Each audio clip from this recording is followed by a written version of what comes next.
तो हेलो दोस्तों, कैसे हो आप दोस्तों।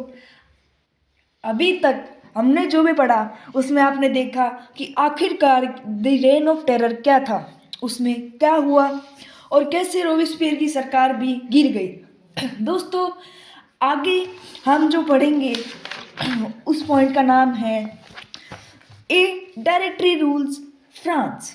अब दोस्तों आगे पढ़ते हैं।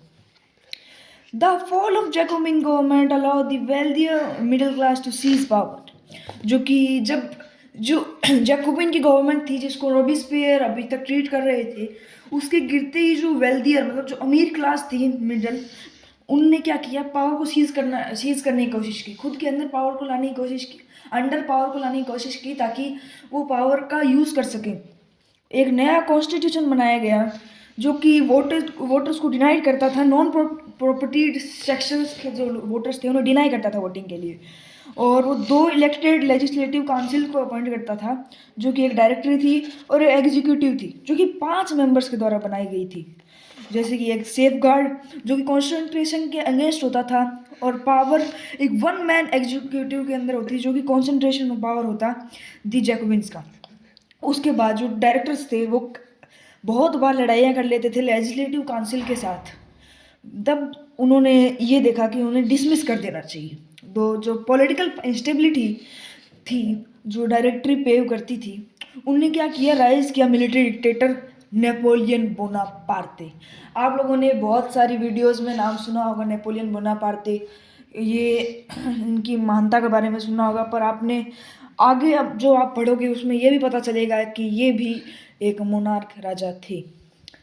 थ्रू इन चेंजेस के दौरान जो गवर्नमेंट की फॉर्म थी वो फ्रीडम के आइडियाज़, इक्वालिटी के आइडियाज़ और फ्रेटर्निटी के आइडियाज़ इंस्पायरिंग ही रहते थे, मोटिवेटेड रहते थे पॉलिटिकल मूवमेंट्स के दौरान फ्रांस के।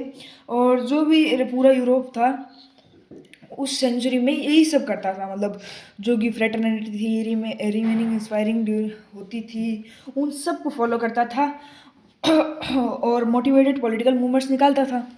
दोस्तों, अब हमने जो पढ़ा था सबसे पहला पॉइंट जिसका नाम था France abolishes monarchy and becomes republic, उसके अंदर हमने पॉइंट ये पढ़ा। फिर उसके बाद point the reign of terror पढ़ा। उसके बाद अभी वाला point the directory rules France वाला पढ़ा। दोस्तों, अब आगे के मेन पॉइंट पर, जिसमें मेन औरतों के रेवोल्यूशन की, आखिर औरतों को वोटिंग राइट्स कैसे मिली, वो बताया गया है। चलो दोस्तों उसे भी पढ़ते हैं। Did women have a revolution. अब हमसे पूछा जा रहा है कि वुमेन्स के पास रेवोल्यूशन था, तो आइए पढ़ते हैं और जानते हैं कि उनके पास रेवोल्यूशन था या नहीं था। दोस्तों, बहुत शुरुआत से जो औरतें थी वो एक्टिव पार्टिसिपेंट्स थी इन बहुत सारे जो इवेंट्स थे, उनके अंदर जो औरतें थी वो बहुत ज़्यादा एक्टिव पार्टिसिपेंट्स थी। वो इम्पोर्टेंट चेंजेस लाती थी फ्रेंच सोसाइटी में। साथ ही उन्होंने ये इन्वॉल्वमेंट मतलब हिस्सा लिया कि वो प्रेशराइज करेंगे रिवॉल्यूशनरी गवर्नमेंट को ताकि वो उनकी भी लाइफ्स को इम्प्रूव कर सकें। पहले औरतों को क्या काम दिया जाता था कि वो सिर्फ और सिर्फ काम करें, घर का काम करें, घर की देखभाल रखें, बस ऐसे काम करते रहें, काम करें। उसके बाद दोस्तों, जो मोस्ट जो औरतें थी वो थर्ड स्टेट की थी, उन्हें काम करना पड़ता था लिविंग के लिए। वो काम करती थी, जैसे कि कोई सीमेस्ट्रेस, लॉन्ड्रेस और फ्लावर्स बेचती थी। सीमेस्ट्रेस क्या होता है, जो कपड़े सिलती है, लॉन्ड्रेस जो कपड़े धोती है, और फ्लावर्स बेचती थी, फ्रूट्स बेचती थी और वेजिटेबल्स बेचती थी मार्केट के दौरान। और उन्हें डोमेस्टिक सर्वेंट्स में भी रखा जाता था घरों में प्रॉस्पेरस लोगों के द्वारा। और जो औरतें थी उनके पास एक्सेस नहीं होता था एजुकेशन के लिए और जॉब ट्रेनिंग के लिए। दोस्तों, आप देख सकते हो पहले के टाइम पे जैसे हमें पता चल रहा था कि औरतों को इतनी सारी राइट्स नहीं थी कि वह काम कर सकें वगैरह वगैरह। तो इसलिए जो डॉटर्स थी नोबल्स की और वेल्दियर फैमिलीज की, थर्ड वही एक कॉन्वेंट में पढ़ सकती थी।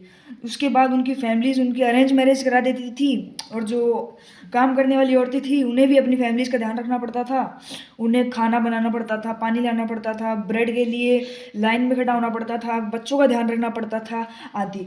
जो उनके वेजेस थे वो बहुत कम थे आदमियों के द्वारा, क्योंकि जो औरतें थी उनको आदमियों के द्वारा समान दर्जा नहीं दिया जाता था। दोस्तों, अब आगे बढ़ते हैं कि आखिर क्या हुआ। और इसी चीज़ को डिस्कस करने के लिए और उनकी आवाज़ को बाहर निकालने के लिए जो पॉलिटिकल क्लब्स थे और न्यूज़पेपर्स थे, उनने इनके बारे में लिखना शुरू कर दिया। और जो 60 वुमेन क्लब्स थे, वो आए डिफरेंट फ्रेंच सिटीज़ के साथ, और जो इस चीज़ का नाम था वो था the society of revolutionary and Republic women, जो कि सबसे फेमस थी उनके अंदर। और उनमें one of their enjoy the same political rights as men। देखिए, अभी जो भी रिवॉल्यूशनरी पार्टीज थी, उनका मेन मोटिव क्या था कि उन्हें मैन के द्वारा सामान्य दर्जा दिया जाए। जैसे कि आदमी काम करते हैं, वैसे ही औरतों को पैसे मिले ताकि वो भी अच्छी ज़िंदगी जी सकें। जो वुमेन थी, वो कॉन्स्टिट्यूशन ऑफ 1791 को है ना, वो डिसअपॉइंट करती थी, जो कि उन्हें पासिव सिटीजन्स बना देता था। पर उन्होंने क्या बना था, वोटिंग राइट्स चाहिए थी, उन्हें एक्टिव सिटीजन बनना था। तो उन्होंने डिमांड किया राइट टू वोट। और वो चाहते थे कि वो भी इलेक्टेड हो सके असेंबली में और पॉलिटिकल ऑफिस बना सकें। और उसके बाद ही वो ये जान पड़ती कि उनका इंटरेस्ट भी रिप्रेजेंट होता न्यू गवर्नमेंट में, ताकि उनको भी राइट मिले। यार, उनका भी तो कोई जीवन होगा। जैसे कि आज देख सकते हो कि औरतें बाहर काम करने जाती हैं, जिससे कि उनकी ज़िंदगी का कुछ सुधार हो रहा है। आगे देखते हैं। और पिछले कुछ सालों में जो रिवॉल्यूशनरी गवर्नमेंट है, उन्होंने कुछ लॉज इम्प्रूव, मतलब नहीं, कुछ भी लॉज नहीं लाए जो कि इम्प्रूव करते थे औरतों की ज़िंदगी को। तो इन सारी क्रिएशन को और स्टेट स्कूल को और स्कूलिंग को कंपलसरी बना दिए गया औरतों के लिए। मतलब ये इनका करना ही ज़रूरी है तो है, इनको करना पड़ेगा। और उनके फादर थे, वो अब उनको मैरिज के लिए फोर्स नहीं कर सकते थे उनकी मदद के बिना, मतलब उनकी मान्यता के बिना। मतलब जब तक उनकी हाँ ना हो, तब तक वो उनको फोर्स नहीं कर सकते मैरिज के लिए। और मैरिज को एक कॉन्ट्रैक्ट बना दिया गया था, जिसको फ्रीली और रजिस्टर किया जाता था सिविल लॉ के अंडर। और डिवोर्स को लीगल बना दिया गया था, और वो वुमेन और मैन दोनों के लिए लिया जा सकता था। और वुमेन अब ट्रेन कर सकती थी जॉब्स के लिए, और बन सकती थी आर्टिस्ट, और छोटे छोटे बिजनेस चला सकती थी खुद के। और फिर आगे देखते हैं, वुमेन का जो स्ट्रगल था इक्वल पॉलिटिकल राइट्स के लिए, वो चलता रहा during the reign of terror तक। जो नई गवर्नमेंट थी, उन्होंने बहुत सारे लॉज इशू किए जो कि वुमेन के क्लोजर है, वुमेन क्लब्स को, उनको बैन करता था उनके पॉलिटिकल एक्टिविटीज से। Many of their prominent women were arrested and number of them were executed. मतलब उनमें से जो मेन औरतें थी, उनको अरेस्ट कर दिया गया और उन्हें एग्जीक्यूट भी कर दिया गया। दोस्तों, आगे, women movements for voting rights and equal wages continued through the next 200 years in many countries of the world. Women की जो मूवमेंट थी वोटिंग राइट्स के लिए और इक्वल वेजेस के लिए, वो चलती रही अगले 200 सालों तक कंट्रीज़ में।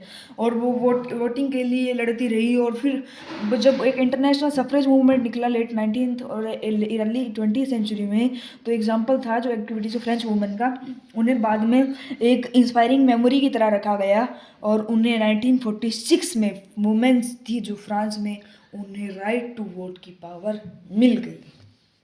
दोस्तों, ये बहुत ही इम्पोर्टेंट वुमेन है, रिवोल्यूशनरी वुमेन, जिनके बारे में अब हम पढ़ेंगे। तो दोस्तों, अब देखते हैं ये इनके जीवन कार्य में क्या हुआ। इनका जो जीवन कार्य था वो 1748 से 1793 का था। अब देखते हैं आखिर क्या हुआ।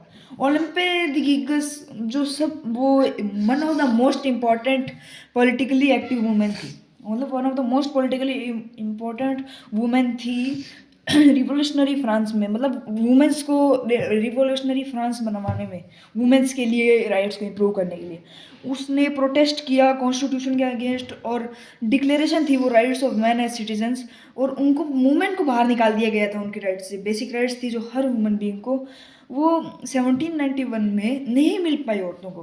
फिर उसने declaration of rights of women and citizen लिखा, जिसकी वजह से उसे क्वीन और जो मेंबर्स थे नेशनल असेंबली के, उन्होंने कहा कि वो उस पर एक्ट करेंगे, मतलब कुछ कोशिश करेंगे उस पर करने की।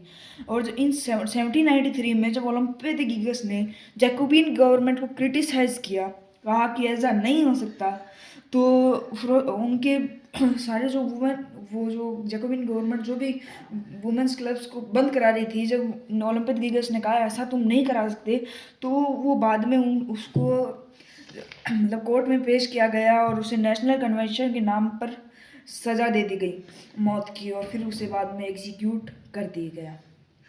दोस्तों, अब आप देख सकते हो कैसे आखिरकार ये औरत कितनी इसने कितने अच्छे काम करे परंतु फिर भी ये कुछ नहीं कर पाई। ये इसलिए कहते हैं कि जो अपॉर्चुनिटीज़ है जब समय मिले तो उन्हें ले लेना चाहिए। इसलिए दोस्तों इससे हमें यही सीख मिलती है कि हर बार अगर हमें कुछ मिले तो उसे हमें पाने की कोशिश करना चाहिए। यह आस नहीं रखनी चाहिए कि कोई और कर लेगा, मेरे से नहीं हो पाएगा। दोस्तों इसी मोटिवेशन के साथ इस क्लास को एंड करते हैं यहीं पर। आगे की क्लास में हम पढ़ेंगे कि आखिरकार जो स्लेवरी की एबोलिशन थी वो कैसे हुई। धन्यवाद दोस्तों।